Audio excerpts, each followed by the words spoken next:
एक बात बताइए, समाजवादी पार्टी कैसे चिढ़ाएगी? जिता के जनता ने भेजा, तो जनता, ये दुख क्यों जनता ने ही डिसाइड किया ना कि भाजपा वहां ठीक नहीं करेगी? नहीं तो इसमें आप अमेठी जीते तो पूरे शहर में 2019 में ढिंडोरा पिटवाएं कि राहुल गांधी हार गए, और समाजवादी पार्टी या विपक्ष अयोध्या जीत जाए तो चिढ़ा रही है जनता को। ये जनता पर, जनता के नाम पर ना समाजवादी पार्टी, ना भाजपा, ना हम जैसे या कोई वरिष्ठ लोग भी ये ना कहे ना कि जनता चिढ़ गई। अरे वहां पर कोई भी पार्टी अपनी स्ट्रेटजी, अपने मुद्दों पर हारती या जीतती, और जिताती हराती जनता है। नीरज जी, अमेठी हारे तो क्या हुआ बताइए ना हमको।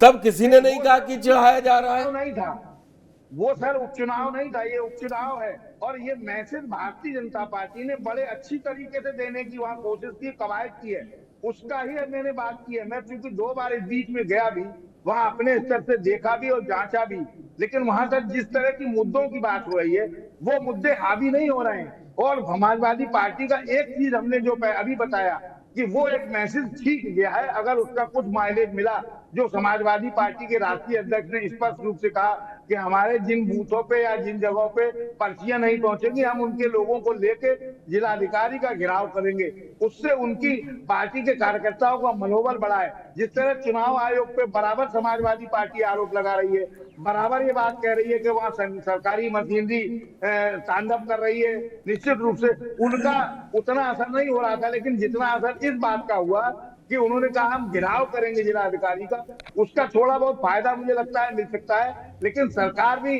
अपनी पूरी प्रतिष्ठा दांव पे लगाई हुई है। जनता को भी मनाने की कोशिश की गई बराबर, चाहे वो खब्बू तिवारी जी हो या अन्य कोई भी रहा हो। और सारे लोग बाहर के प्रत्याशी है, ये बात भी आपकी बिल्कुल सही है। लेकिन मुझे लगता है कि जो माइलेज सांसद जी को मिलता रहा, उनके विधायक रहते, अब उनके बेटे को वो मिल जाए, मुझे नहीं लगता है सर ऐसा।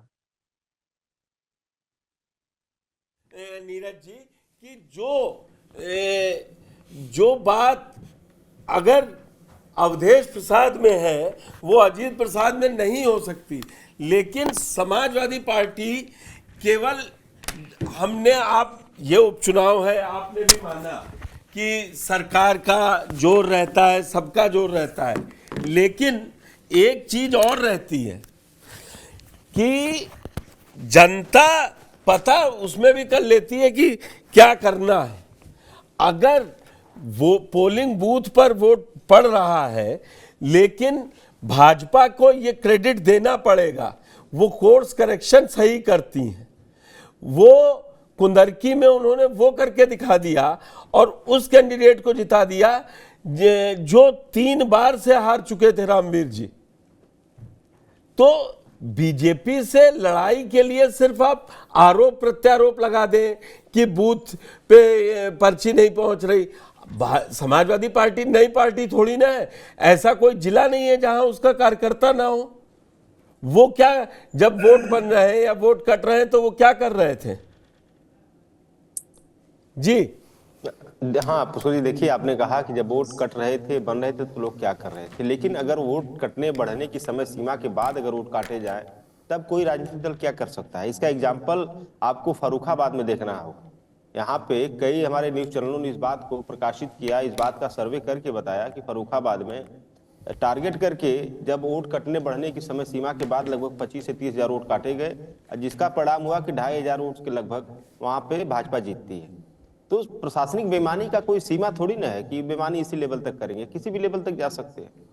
और दूसरी बात आपने कहा जो कि वहाँ पे अयोध्या की जो जमीनी हकीकत है, अभी नीरज जी ने भी कहा कि उनके रोने का कोई फर्क नहीं है क्या। देखिए, कोई भी व्यक्ति अगर उसके सेंटिमेंट्स अगर उसके चेहरे से बाहर आ रहे हैं और उसको, वो भी अवधेश प्रसाद जी जैसे वरिष्ठ नेता को, कि माननीय योगी जी ने क्या कहा, क्या क्या बातें कही कि नाटक कर रहे हैं सांसद, कुत्ते की पूंछ है, क्या क्या बहुत सारी चीजें कही उन्होंने।